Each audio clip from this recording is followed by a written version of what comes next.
Hello, everybody. Shalom Lekulam, Shana Tova as well. Welcome to the weekly Zoom series for English speakers put on by the Menachem Begin Heritage Center here in Jerusalem. My name is Paul Gross. I'm a senior fellow here at the Begin Center, and usually at this time, around this time on a Wednesday, I'm here on Zoom in conversation with an academic or journalist or public figure talking about contemporary Israeli politics or the Middle East or an issue in the Jewish world. Today is a little bit different. In keeping with the holiday season, the Jewish holiday season, we have a shiur. We have a text-based session related to the time of year, in fact, related to this specific day. Before I get to that and before I introduce our guest speaker, just a couple of words of sort of announcement. One is to welcome newcomers to the Zoom and to let you know that if you want to join, if you want to hear more about these weekly events, you can email me, paulg@begincenter.org.il. I will write that into the chat a little later. Also, I do want to thank Svetlana Kradoglu for her very generous sponsorship of the Begin Center Zoom lectures for English-speaking audiences. So she made a wonderful contribution for the new year, and we thank Svetlana very much for that. Just to say again, for those of you who are new to this, while our guest is speaking, you can write any questions that come up or thoughts or comments that you want to add into the chat at the bottom of the Zoom screen.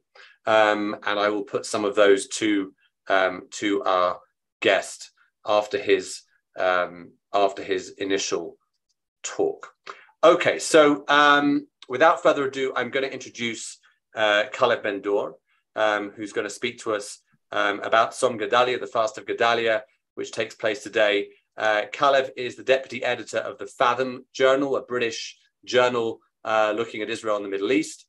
He spent over 15 years in policy circles in Israel, including in the policy planning division of Israel's foreign ministry. He also has many years' experience teaching about Israel and Jewish texts to a variety of audiences, and his articles have appeared in several media outlets. I recommend you Google him and read some of his excellent work. Calev, welcome to the Begin Center Zoom. Thanks, Paul. It's a real pleasure to be here with everyone. And I think Tzom Gedaliah, the Fast of Gedaliah, which in Israel is now out. It went out about an hour and a half ago, but in the US is still going on. It is quite a niche day in the sense that it always falls at the same time. It always falls the day after Rosh Hashana. Yom Kippur is coming up. That's in a week's time. We all know that there's a fast on Yom Kippur, and we all know that Rosh Hashana is the Jewish New Year. And often Tzom Gedaliah, the Fast of Gedaliah, kind of gets lost a little bit in the days. And what I'd like us to do today, in the time that we have together, is to look a little bit at the history. What happened? What are we marking on this day? And a little bit of the potential contemporary relevance. So, just to start, there's 6 days in the Jewish calendar. Probably the best known is Yom Kippur, which is coming up next week. That's the only one that appears actually in the Torah and the 5 books of Moses. There is the 9th of Av, which is a fast day that mourns a lot of terrible things that happened on the day. So the destruction of both Jewish temples, various expulsions, various massacres. The fast of Esther is the day before Purim, that marks Esther going to kind of beg for the Jewish people's future in front of the Persian emperor Ahasuerus. And then there's 3 others that all relate to the destruction of the first temple by the Babylonians. There is the 10th of Tevet, which marks when the Babylonians began the siege of Jerusalem. There is the 17th of Tammuz, which is when the Babylonians break through the wall. It's 3 weeks before the destruction. And then there is today, Tzom Gedaliah, the Fast of Gedaliah, which takes place on the 3rd of Tishrei. And the first question is, who was Gedaliah? Why is he important? So we'll start with that. Gedaliah comes from an important family in Judah. His father is called Achikam. He saves the life of the prophet Jeremiah. His grandfather is also known. His name is Shaphan. In the prophets, we read, or on Kings, we read that a scroll is found during the time, think of King Josiah, that turns out to be the scroll of Deuteronomy of Devarim. And the person who finds it is Shaphan, is Gedaliah's grandfather. So he's got yichus, as we may say. And Gedaliah is appointed by Nebuchadnezzar, who is the Babylonian emperor, and he's appointed as governor of Yehud, of Judah, following the destruction of the first temple. So the temple's been destroyed. We're going to do a bit of history in a moment. The temple's destroyed. Many of the Jews have actually already been exiled, but many of them stay. And Gedaliah is appointed as the governor of Judah. And what we will learn is he is then subsequently assassinated either a couple of months later or 3 to 5 years later by someone who is still connected to the Judean line of kings. There's this ongoing tension between those like Jeremiah and like Gedaliah to a certain extent, who want to come to terms with the Babylonian Empire, and others who want to rebel and fight and preserve independence. So a little bit of history. We're going to do two dives. One is going to be a short dive. One is going to be a deep dive. This is a short dive. In 597 BCE, the Babylonian emperor Nebuchadnezzar exiles the king, or the then king of Judah, and most of the elites of Judah. They are all exiled to Babylon, but the temple still stands, and there is still a king of Judah. That's in 597. 11 years later, in 586, the new king, Zedekiah, rebels against Babylon. The rebellion is unsuccessful, fails. And then the Babylonians come, and then they destroy the temple, and then they exile more of the Jews. And then Gedaliah is appointed. Then he's assassinated. And then, as we'll read, many of the remaining Jews go to flee to Egypt. And actually, what we will read and what I will argue is what we have. I think we'll get to this a bit later, but traditionally in Judaism, we read these texts through a religious angle. So the sages say, why was the first temple destroyed? And they come up with different reasons, and they are for sins. But what I'd like to do here is for us to read these stories through kind of a geostrategic lens of a small kingdom, Judah, that is sandwiched between various empires, that needs to balance its foreign policy. And if you rebel and you rebel unsuccessfully, that can lead to loss of sovereignty. And if you back the wrong empire, that can also lead to lack of sovereignty. So what I'd like to do is we're going to read the story. I'm going to read in a nice British accent that will hopefully be calming for everyone. We're going to read a couple of chapters of Jeremiah. And as we're reading, please feel free to write comments that Paul will collect. And also, I'd like everyone to pay particular attention to responsibility. Who does the text suggest is responsible for the calamity? So again, just to remind everyone, the temple is, by the time we get to the reading, the temple's been destroyed. The king's been exiled. The second king has been exiled. Most of the people have been exiled, but some remain. But by the end of the story, even more of the people have fled, this time to Egypt. And so while I'm reading, just try and think about who the text suggests bears responsibility for this. So I'm going to share my screen. I'm going to attempt to share my screen.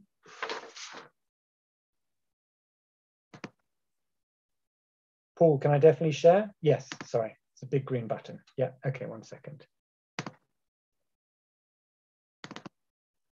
Okay, we are going to start, hopefully everyone can see, we are going to start at the beginning of Jeremiah chapter. This is Jeremiah chapter 40, and everyone is basically, the people are on their way to Babylon. Jeremiah, the prophet, who has been warning about this for literally years, has been trying to come to some sort of accommodation with Babylon, but the king and the courtiers are against it. And Jeremiah is now going with the rest of the people into exile when he is spotted by one of the main Babylonian commanders who knows that Jeremiah is not an enemy of Babylon, and gives him options of where he can go. So we're going to start reading from here. So this is the Babylonian commander who is speaking to Jeremiah. Now I release you this day from the fetters which were on your hands. If you would like to go with me to Babylon, come, and I will look after you. And if you don't want to come with me to Babylon, you need not. See, the whole land is before you. Go wherever seems good and right to you. But Jeremiah did not turn back. Or, says the Babylonian commander, or go to Gedaliah, the son of Ahikam, the son of Shaphan, whom the king of Babylon has put in charge of the towns of Judah, and stay with him among the people, or go wherever you want to go. The chief of the guards gave him an allowance of food and dismissed him. So Jeremiah came to Gedaliah, the son of Ahikam, at Mitzpeh, and stayed with him among the people who were left in the land. The officers of the troops in the open country, and their men with them, heard that the king of Babylon had put Gedaliah, son of Ahikam, in charge of the region, and that he had put in his charge the men, women, and children of the poorest in the land, those who had not been exiled to Babylon. Calev. So they, yes, Paul. Sorry, there's been a request. If you can, is there a way you can enlarge this text? Thank you. Great. Okay. Apologies. So they came with their men to Gedaliah at Mitzpeh. Ishmael, son of Nethaniah, Yochanan and Yonatan, the sons of Kareah, Sariah, son of Tanchumeth. These names aren't really so popular with us anymore. I wonder why. The sons of Ephi, the Netophite, and Jezaniah, son of the Machite. Gedaliah, son of Ahikam, son of Shaphan, reassured them and their men, saying, do not be afraid to serve the Chaldeans. The Chaldeans are the Babylonians. Stay in the land and serve the king of Babylon, and it will go well with you. I am going to stay in Mitzpeh to attend upon the Chaldeans who will come to us, but you may gather wine and figs and oil and put them in your own vessels and settle in the towns you have occupied. The destruction has taken place, but some semblance of normalcy is being returned to Judah in the form of Gedaliah. And the people now realize that this is happening, and they are willing to go to him and to begin to settle down. Not just them, but also the Judeans who had fled are now also coming back. Likewise, all the Judeans who were in Moab, Ammon, and Edom, these are neighboring countries, or who were in other lands, heard that the king of Babylon had let a remnant stay in Judah, and that he had put Gedaliah, son of Ahikam, son of Shaphan, in charge of them. All these Judeans returned from all the places to which they had scattered. They came to the land of Judah, to Gedaliah at Mitzpeh, and they gathered large quantity of wine and figs. Yochanan, son of Kareah, and all the officers of the troops in the open country came to Gedaliah at Mitzpeh and said to him, this is a warning. Do you know the king Baalis of Ammon has sent Ishmael, son of Nethaniah, to kill you? But Gedaliah, son of Ahikam, would not believe them. Now, Ammon is a neighboring country to Judah, and they were engaged in the rebellion against Babylon. So the king of Ammon would absolutely like to continue this rebellion. So according to this soldier, he has sent an assassin to try and kill Gedaliah. But Gedaliah, son of Achikam, would not believe them.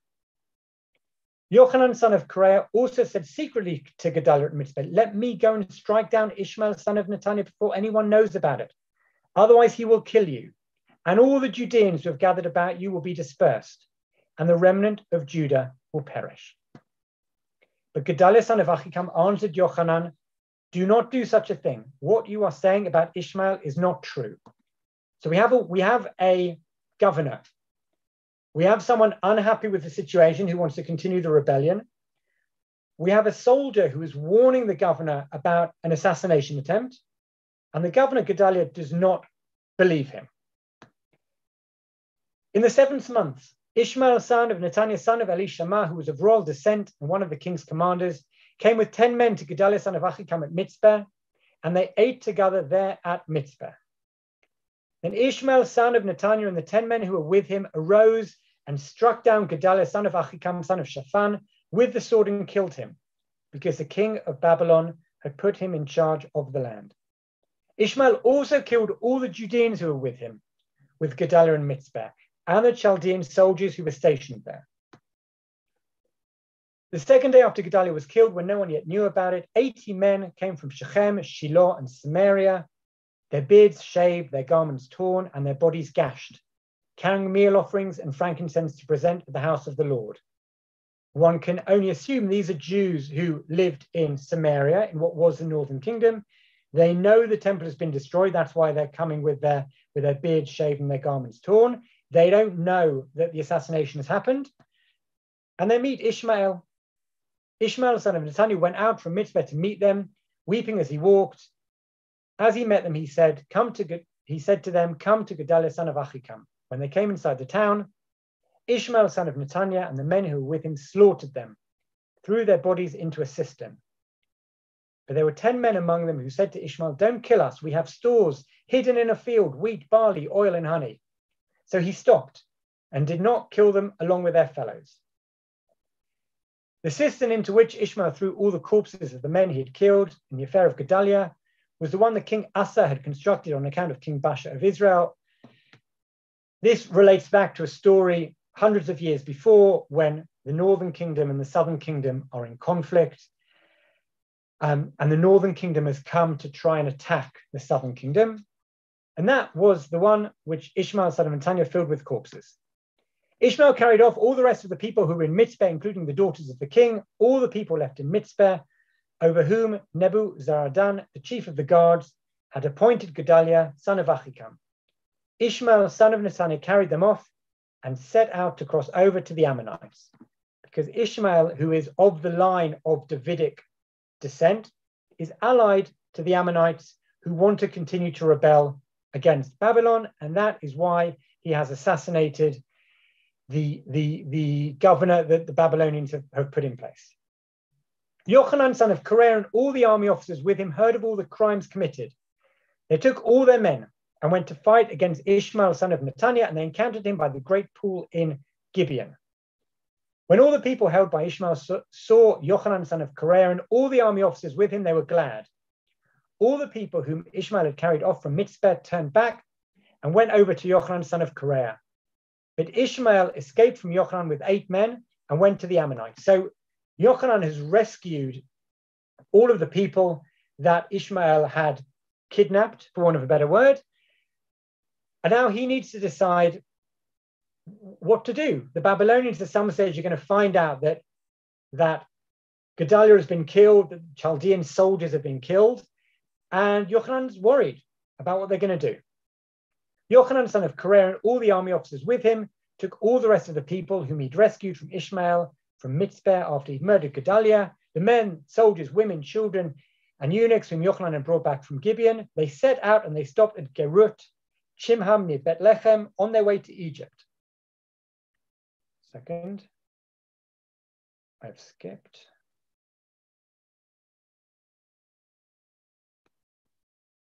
On the way to Egypt because of the Chaldeans, for they were afraid of them, because Ishmael, son of Netaniah, had killed Gedaliah, son of Achikam, whom the king of Babylon had put in charge of the land. The biblical author does not think that shortness is better. kind of like keep on going over about what's happened. Almost done. Then all the army officers with Yochanan son of Kareah and all the rest of the people, great and small, approached the prophet Jeremiah and said, grant our plea and pray for us to the Lord your God for all this remnant, for we remain but a few out of many, as you can see. Let the Lord your God tell us where we should go and what we should do. Now, Jeremiah has been prophesying for decades, and no one ever listens to him. This is the tragedy of Jeremiah. The people have now come, and they have said to him, tell us what we should do. And whatever you tell us, we will listen to you, and we will do it. Jeremiah says, okay, I'm going to go away. I'm going to ask God. You wait here, and then I will tell you. We're going to skip a little bit. But what God tells Jeremiah is actually something quite beautiful. God says, stay in the land. Don't fear the Babylonians. Plant things, rebuild things. I will be with you, says God. But if you go to Egypt, then trouble will befall you. That is what, in the bits that we're skipping now, that is what God tells Jeremiah. And that is what Jeremiah tells the people. And the people have promised Jeremiah that they will do what he tells them. Now, beginning of chapter 43. When Jeremiah had finished speaking all these words to all the people, all the words of the Lord their God, with which the Lord their God had sent to them, Azariah son of Hoshea and Yochanan son of Kareah, and all the arrogant men said to Jeremiah, you are lying. The Lord our God did not send you to say, don't go to Egypt and sojourn there. Now, we could keep on reading, but it's already been a lot. One second, let me stop sharing.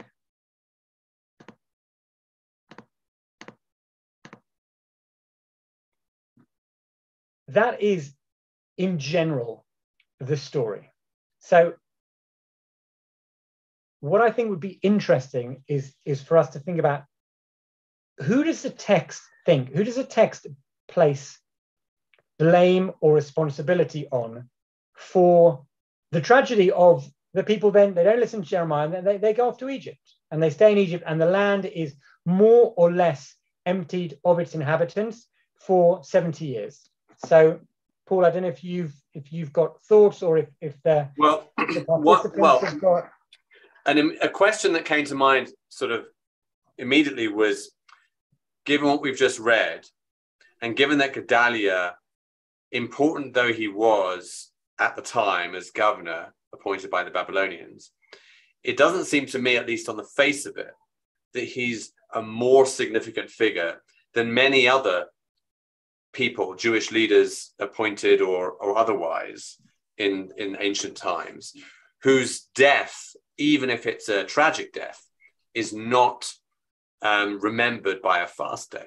So is there a reason, firstly, I mean, who institutes the fast day and why is the question that comes to mind for me. It's a great question. We have 6 fast days.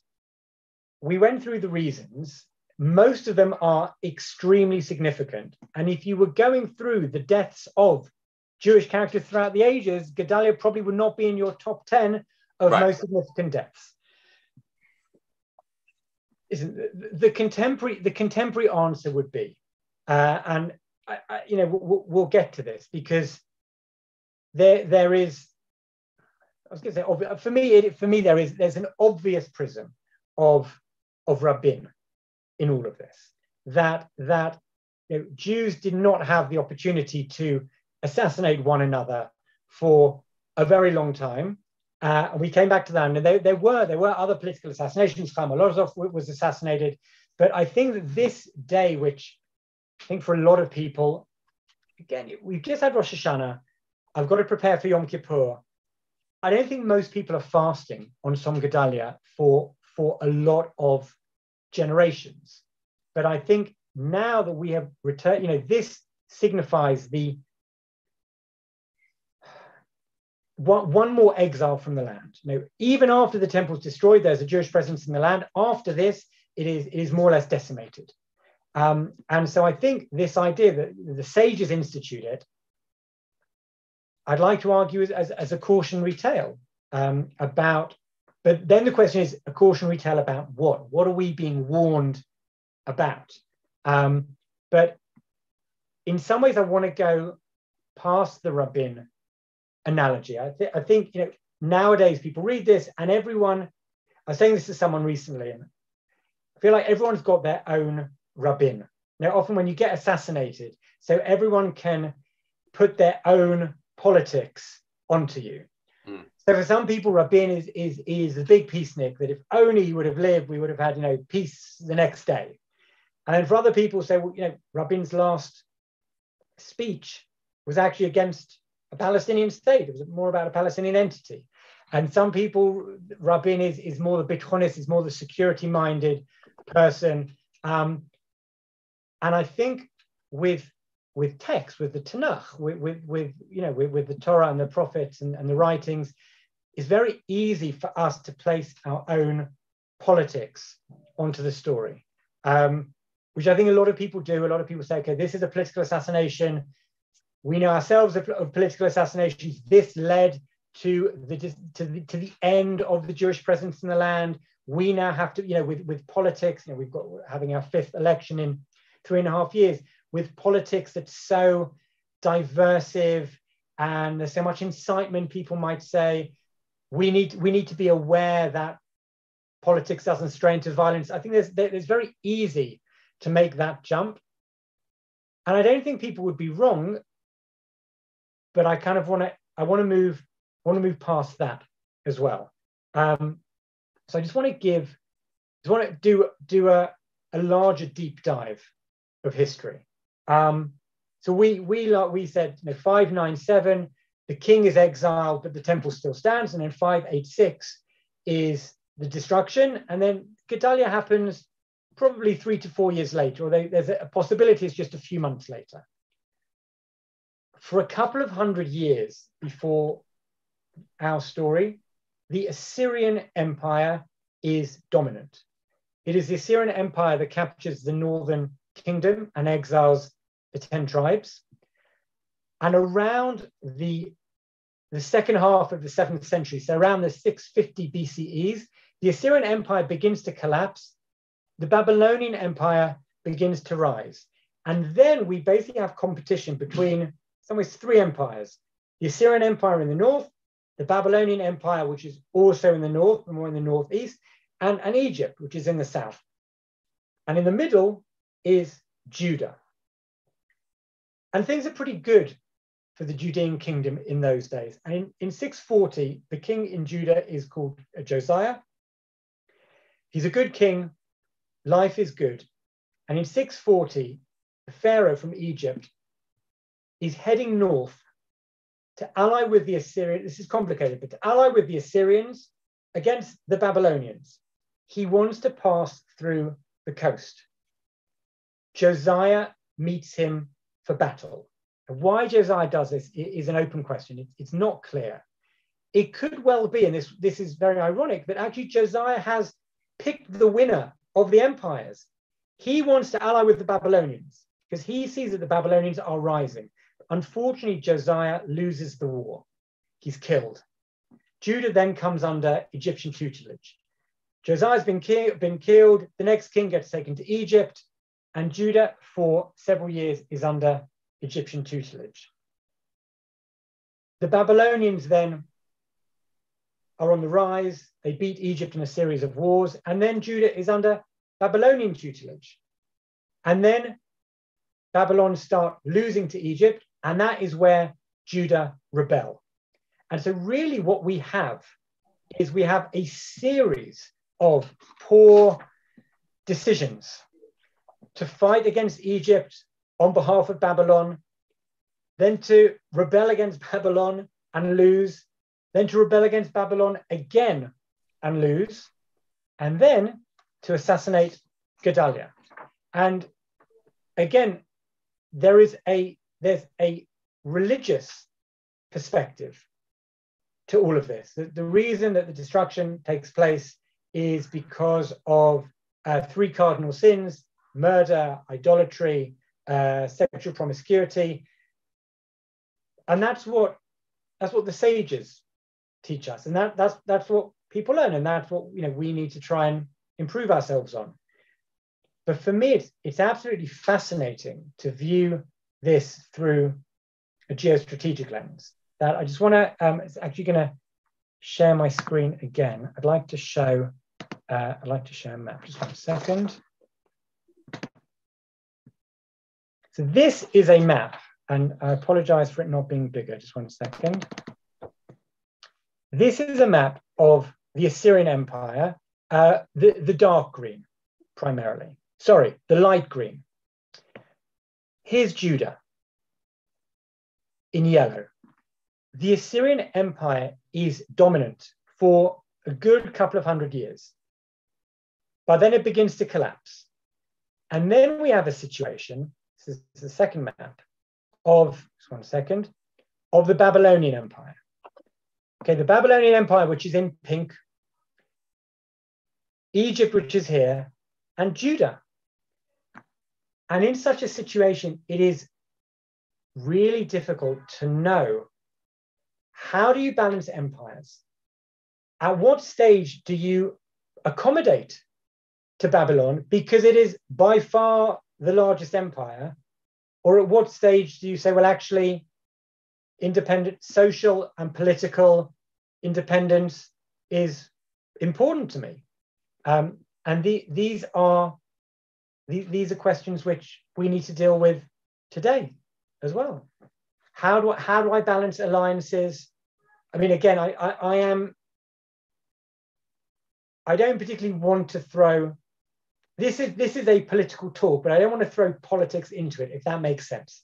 But you could say, okay, Russia is fighting against Ukraine. There is obviously a value to being on the right side of history, but I've also got Russia to my northern border. To what extent do I need to balance my ideals and my morality with realpolitik? And those answers aren't always so clear, but I think what we see here is, if you get it wrong, it can be disastrous. And actually the tragedy of the destruction of the first temple and Gedaliah, I'm just going to unshare.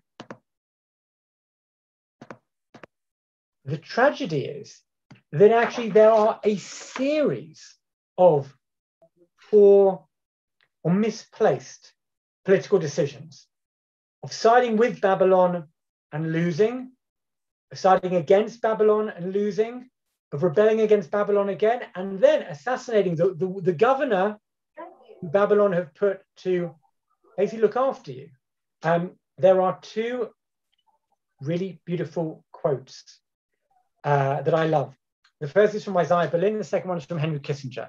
Isaiah Berlin says this: political genius consists in the ability to hear the distant hoofbeat of the horse of history, and then by a superhuman effort to leap and catch the horseman by the coattails. It's almost impossible to do. And ironically, Josiah does it. Josiah, who's living 50 to 60 years before the destruction, he realizes that Babylon is on the rise. So he goes to fight against Egypt, but he loses. It's an almost impossible thing to do. The second is from Kissinger. The task of statesmen is to recognize the real relationship of forces, to distinguish what is attainable from what is desirable, and to make this knowledge serve their ends. Contrary to the American slogan, failure is always an option. And in a world of constant flux, success is never permanent and often proves fleeting. What is the real relationship of forces between us, the Judeans, and the Babylonians? Yes, we want political independence. Of course we do. Do we have a chance? Now, again, I don't want to come across as judging. You could make an argument that it doesn't matter. There are some things that are more important, and political independence is the ultimate value. I respect that, but it ends here in disaster. And I think, by the way, I don't know, Paul, if anyone got any comments or anything you want to share. Yeah, I'll finish your thought, and then I'll throw a couple at you. Throw out some things. Okay, so actually, right at the beginning, Rosalie asked, and this is kind of, I guess, a different take in some respect from what you're saying, was Gedaliah a collaborator who had to be assassinated as a danger to the nation?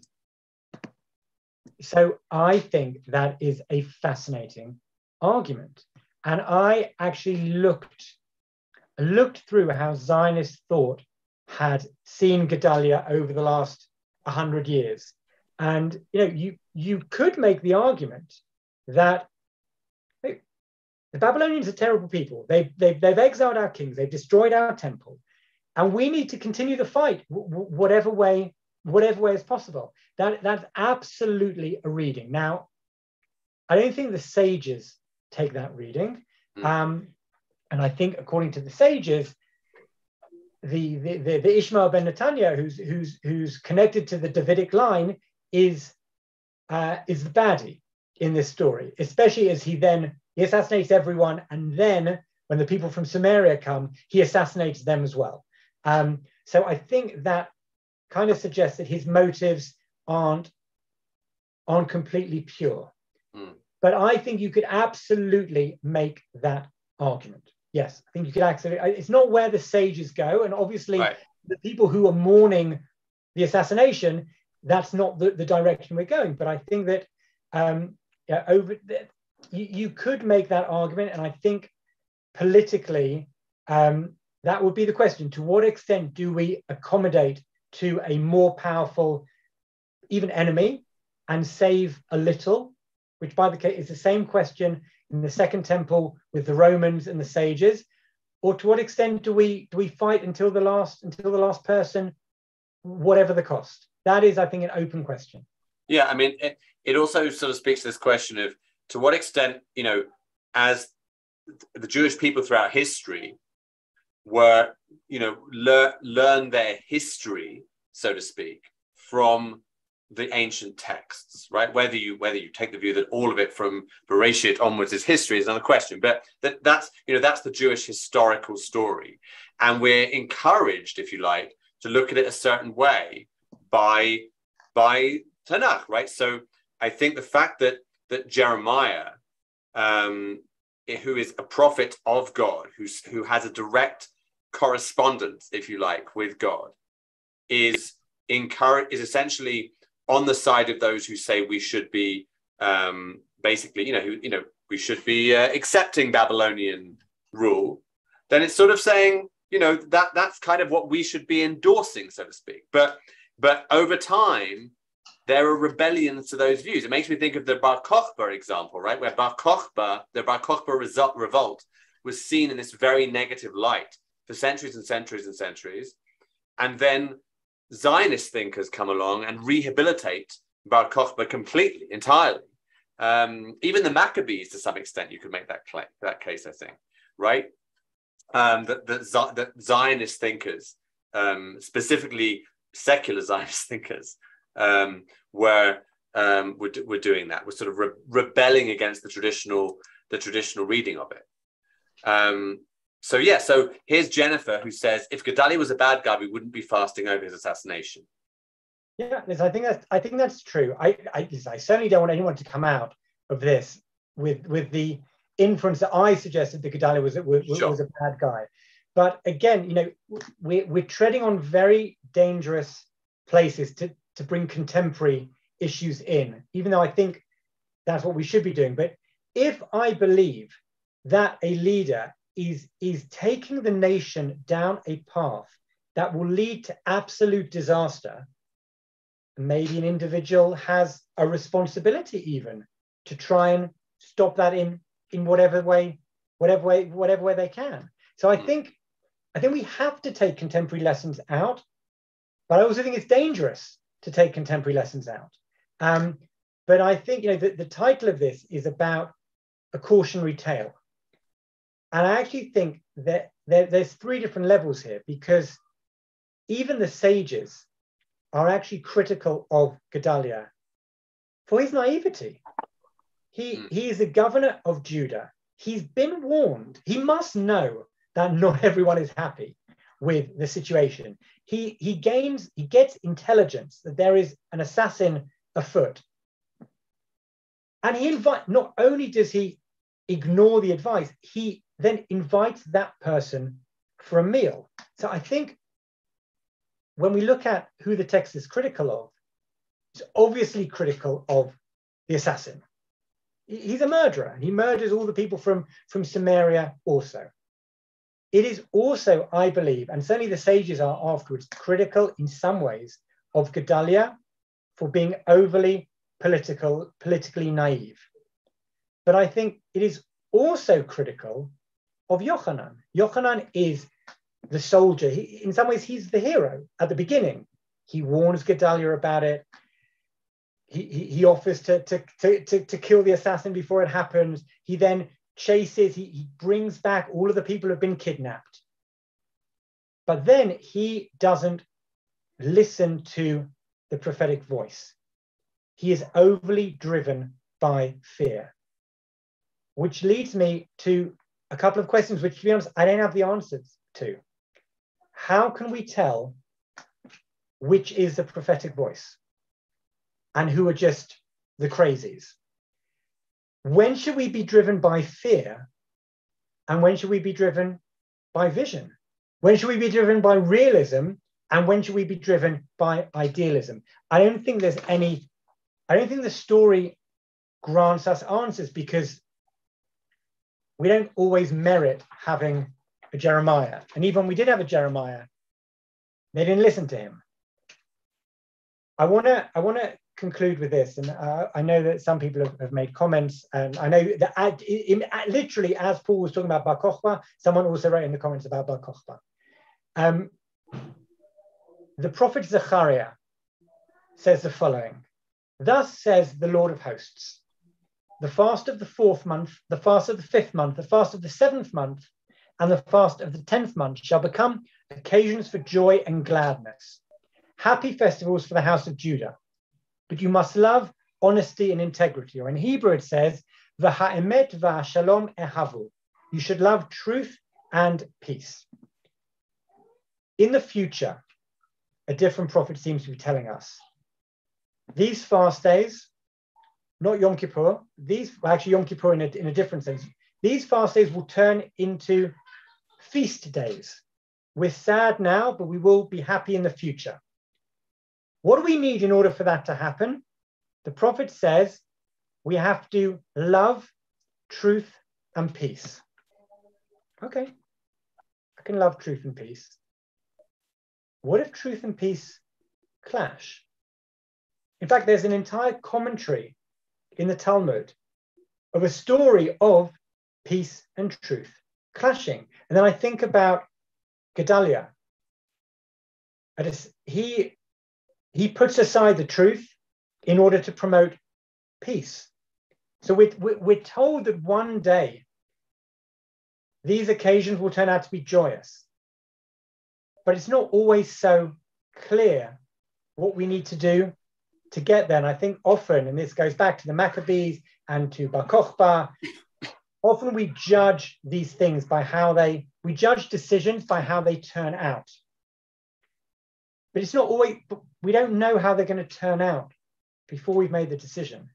So I am skeptical, I don't want to push contemporary political lessons from the specific political contemporary suggestions from the Fast of Gedaliah, but I do think that they exist.